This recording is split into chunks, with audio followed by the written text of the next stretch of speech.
Good morning students. आज मैं आपको आमोदनी का दूसरा पाठ पढ़ाने जा रही हूँ। देखो बच्चों, आपको ये एक चित्र दिखाई दे रहा है जिसमें एक बुज़ुर्ग व्यक्ति बैठे हुए हैं। कुछ उन्होंने नीचे चटाई पर फैला रखा है और कार दिखाई दे रही है। कार के पीछे दो बच्चे छुपे हुए हैं, छोटे छोटे बच्चे। ये इनको बुज़ुर्ग व्यक्ति को देख रहे हैं जैसे कि कोई जासूसी कर रहे हों। ठीक है, वो देखना चाहते हैं कि ये इनके दादाजी हैं, जो बुज़ुर्ग व्यक्ति हैं, कि आखिर ये दादाजी कर क्या रहे हैं। तो ये उनकी जासूसी करना चाहते हैं। ठीक है बच्चों, तो आज आपके इस पाठ का शीर्षक भी यही है, नन्हे जासूस।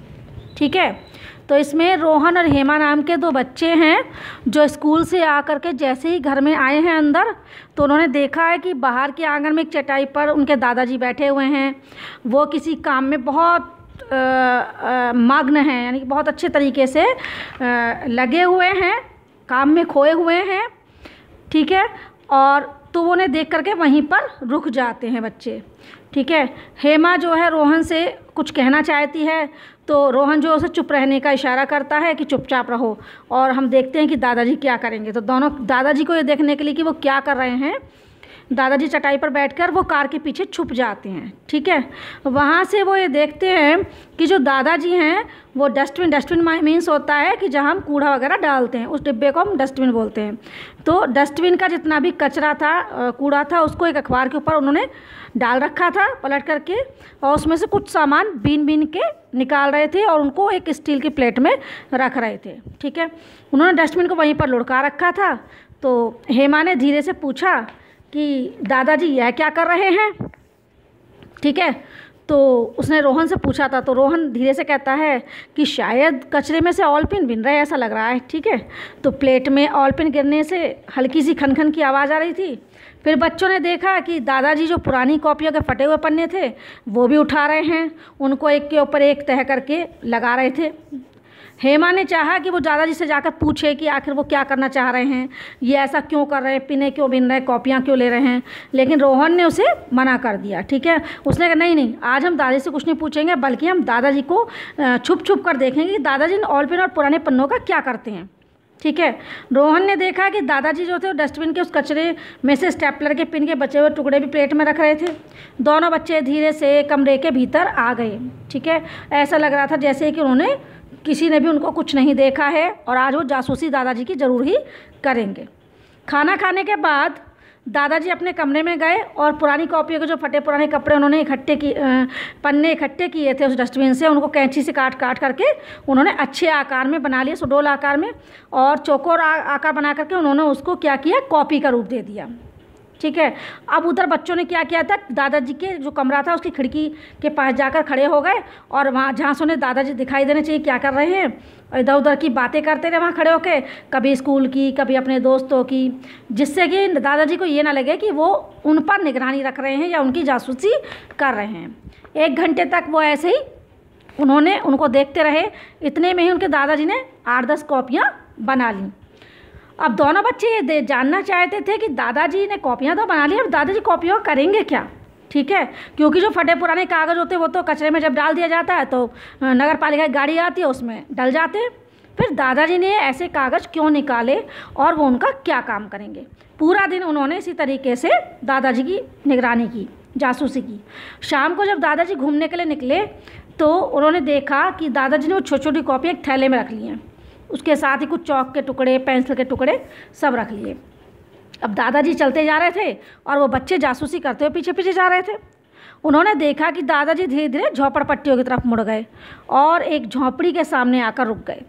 पहले से ही वहाँ पे बहुत सारे 4-5 बच्चे मौजूद थे। उन्होंने आकर के उनको दादाजी को घेर लिया उनके, और सब मतलब खुश होकर कहने लगे दादाजी आ गए, दादाजी आ गए, दादाजी आ गए, जैसे उन्हें पता था कि आज भी दादाजी उन्हें कुछ सामान देंगे। ठीक है, दादाजी ने अपने थैले में से कॉपियाँ निकाली और उन बच्चों को बांट दी, चौक के टुकड़े, पेंसिल के टुकड़े सभी बच्चों को बांट दिए। अब दादाजी हमें भी सब बच्चे चौक पेंसिल ले रहे थे। दादाजी बहुत खुश होकर सबको बांट रहे थे। अचानक रोहन और हेमा जो उनका पीछा चुपके कर रहे थे, फिर दादाजी के सामने आ जाते हैं और ज़ोर से चिल्ला के हेमा कहती है दादाजी। रोहन भी कहता दादाजी आप यहाँ क्या कर रहे हो। तो दोनों को अचानक सामने देख करके जो दादाजी थे बहुत ही हतप्रमिश आश्चर्यचकित हो जाते हैं कि ये कहाँ से आ गए। फिर बहुत ज़ोर से हंसते हैं। तो फिर कहते हैं अच्छा बच्चों तुम मेरा पीछा कर रहे थे, जासूसी कर रहे थे, ऐसे कह के वो उसके हंसते हंसते रोहन का कान पकड़ लेते हैं।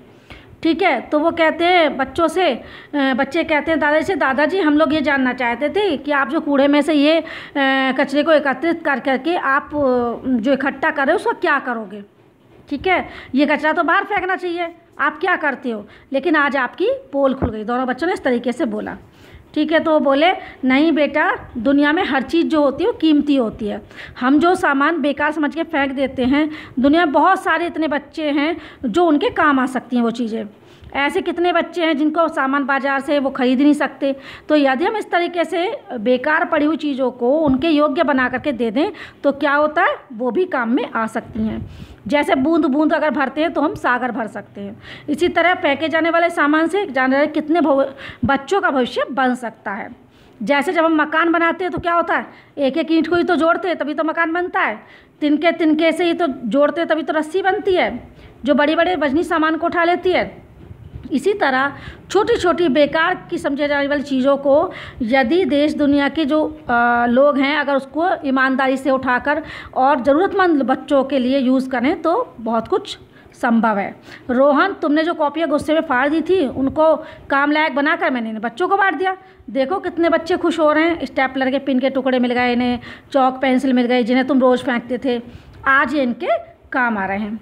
रोहन बोला कि हमें दादाजी माफ़ कर दीजिए, हम छोटे बच्चे हैं, हमें ये सब नहीं पता था कि हम इस तरीके से मिसयूज़ कर रहे हैं सामान का, आगे से हम ऐसी गलती नहीं करेंगे। और तो दादाजी कहते हैं अच्छा गलती तो नहीं करोगे लेकिन मेरी जासूसी तो करोगे दोबारा। तो कहते हैं नहीं नहीं, अब हम समझ गए कि यदि बेकार की चीज़ों को हम चाहें तो दूसरों की मदद कर सकते हैं, तो हम आगे से आपकी जासूसी भी नहीं करेंगे। इस तरह से दोनों बच्चे जो है वो माफ़ी मांगते हैं। ठीक है, और दादाजी से लिपट जाते हैं। ठीक है, तो इससे हमें ये शिक्षा मिलती है इस पाठ से बच्चों कि हमें चीज़ों की बर्बादी नहीं करनी चाहिए क्योंकि हम उन्हें ज़रूरतमंद व्यक्तियों को दे सकते हैं। हर चीज़ मूल्यवान है संसार में।